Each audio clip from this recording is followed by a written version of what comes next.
Terima kasih Anda kembali bersama kami di Kompas Malam. Saudara Presiden Prabowo Subianto mengaku heran ada pihak yang mempersoalkan ijazah Jokowi. Hal itu disampaikan Prabowo dalam pembukaan sidang Kabinet Paripurna. Presiden Prabowo mengaku heran karena keaslian ijazah Presiden ke-7 Republik Indonesia Joko Widodo dipersoalkan akhir-akhir ini. Ia pun bergurau, bisa jadi suatu saat ada pula pihak-pihak yang mempertanyakan ijazahnya. Pandangan minta saran. Pak Jokowi berhasil 10 tahun, orang suka tidak suka. Masalah ijazah dipersoalkan. Nanti saya ditanya-tanya. Iya kan? Presiden ke-7 Republik Indonesia Joko Widodo menyebut alasan dirinya melaporkan 5 orang terkait tudingan ijazah palsu untuk membuat pembelajaran. Ia merasa dihina dan direndahkan dengan adanya tuduhan tersebut. Menanggapi adanya tudingan kriminalisasi dalam hal pelaporan Jokowi ke Polda Metro Jaya beberapa waktu lalu, Jokowi menyatakan pelaporan tersebut bisa menjadi pembelajaran bagi siapapun. Ia merasa dihina dan direndahkan dengan tudingan tersebut.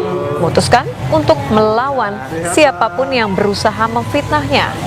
Selama ini ia diam karena masih menjabat, namun setelah purna dirinya memiliki hak yang sama sebagai warga negara.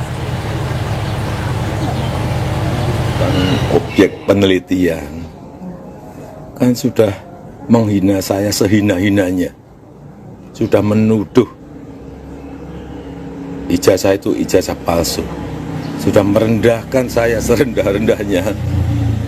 Ya nanti dibuktikan lewat proses hukum. Nanti akan kita lihat di proses di pengadilan seperti apa. Nanti akan menjadi pembelajaran kita semuanya.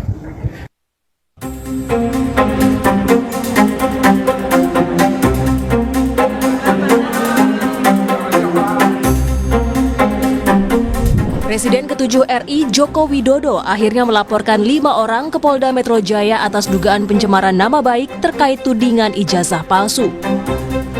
Isu ijazah palsu ini kembali mencuat meskipun pihak Universitas Gadjah Mada sudah menyatakan ijazah Jokowi asli dan tak sedikit pihak yang meragukan. Mantan Menteri Koordinator Bidang Politik, Hukum dan Keamanan Mahfud MD mengingatkan agar isu dugaan ijazah palsu Jokowi ini tidak ditarik terlalu jauh. Hal ini tidak akan membuat seluruh keputusan yang telah diambil oleh Jokowi saat menjadi presiden batal. Soal ijazah presiden asli itu apa tidak, itu pelanggaran hukum atau pelanggaran etik. Ini sebenarnya tidak akan terjadi soal pelanggaran itu kalau undang-undangnya ketat, mengatur, mengantisipasi agar itu tidak terjadi, dan kalau terjadi apa akibatnya. Misalnya kasus ijazah Pak Jokowi yang sekarang ini, saya ikut bicara sebentar kemarin. Saya tidak peduli apakah ijazah Pak Jokowi itu asli atau tidak. Saya tidak peduli karena itu tidak akan ada akibatnya terhadap proses ketatanegaraan kita. Pada tayangan Dua Arah Kompas TV, terlapor kasus ijazah Jokowi, Roy Suryo, menyangkal adanya unsur politik dalam pelaporan itu.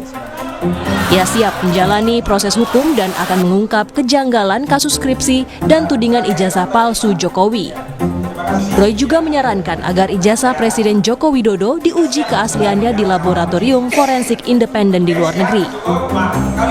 Apa sih sebenarnya, apakah Mas Roy siap? Karena kan kalau salah satu terlapornya misalnya Mas Roy di situ mau dibuka juga kan sama Mas Yakub, nanti akan diumumkan polisi. Tapi kalaupun iya, artinya kan konsekuensi hukumnya ada, sanksi, ada penjara juga loh kalau terbukti. Gak apa-apa. Galileo Galilei itu akhirnya sampai dihukum, kemudian Kopernikus itu dihukum karena mempertahankan bahwa bumi itu bulat, yang waktu itu dipercaya bumi itu lurus.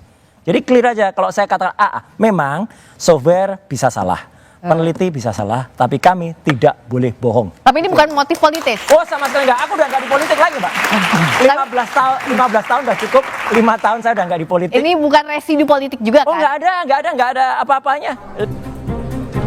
Jokowi melaporkan dugaan pencemaran nama baik dan fitnah ijazah palsu ke Polda Metro Jaya pada Rabu 30 April lalu. Jokowi melaporkan 5 orang terkait kasus ini, satu diantaranya pakar telematika Roy Suryo. Tim Liputan, Kompas TV. Jokowi telah melaporkan 5 orang yang diduga melakukan pencemaran nama baik dan memfitnah ijazah palsu terhadap dirinya. Bagaimana kelanjutan proses hukum kasus ini? Kita akan bahas bersama pakar hukum pidana Hipnu Nugroho. Selamat malam, Prof. Hipnu. Selamat malam, Mbak. Prof, kalau dilihat dari reaksi seorang Jokowi yang tentu tidak bisa dilepaskan posisinya sebagai Presiden ke-7, menurut Anda, apakah langkah ini sudah tepat? Ya, begini Mbak, mungkin Pak Presiden merasa perasaan sekali ya. Sebabnya kalau kita lihat secara formal, Pak Jokowi itu kan bekas presiden 2 periode. Jadi tingkat kenegarawannya kan cukup teruji ya gitu.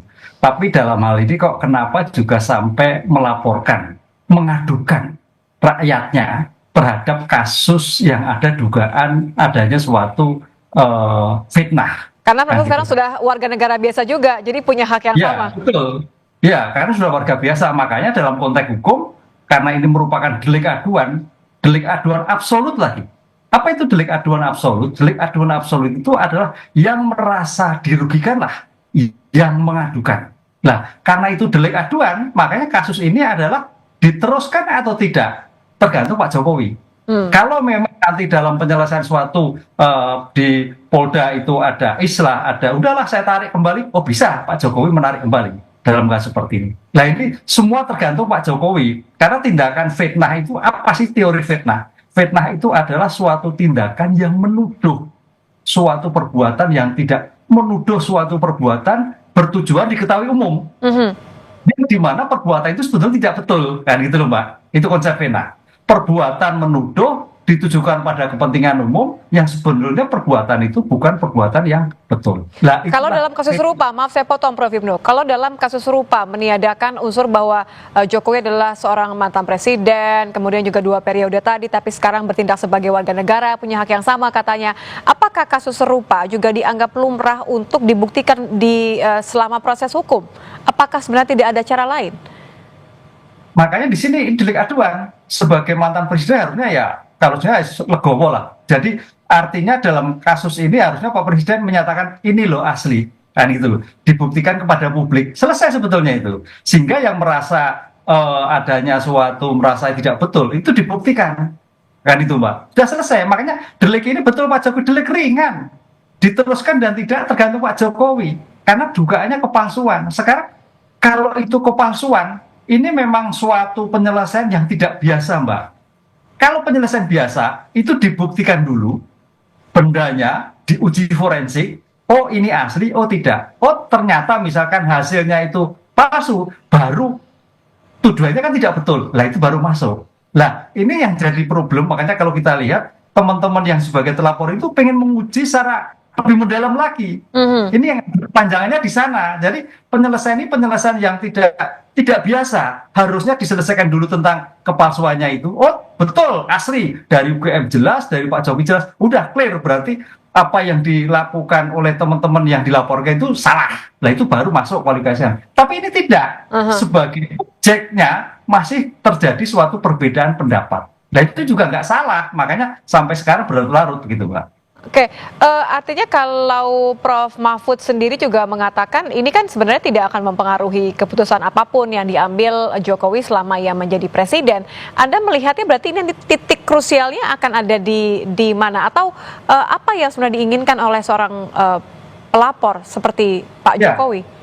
Titik krusialnya adalah seseorang Pak Jokowi sebagai manusia biasa adalah merasa direndahkan, merasa dihina yang betul luar biasa, menggunakan ijazah ABC dan sebagainya, sampai pada titik selesai tidak mau menunjukkan. Nah ini kan tidak mau menunjukkan. Yang sebenarnya bisa menyelesaikan masalahnya. Iya, sebenarnya bisa lebih cepat ini kalau sudah ditunjukkan jelas. Saya kira sudah selesai. Artinya teman-teman yang oh ya betul ya, dari syarat formal itu sudah dijelaskan, dari bukti syarat material yang dipunya Pak Jokowi disampaikan. Ini loh saya asli. Yang diperoleh clear Mbak. Nah ini kan akhirnya kan berkepanjangan, teman-teman pengennya oh diuji dulu. Nah, karena memang sampai sekarang pihak-pihak yang tanda petik malah apa itu menguji itu belum tahu keasliannya. Disinilah yang sebetulnya paling mudah itu seperti itu.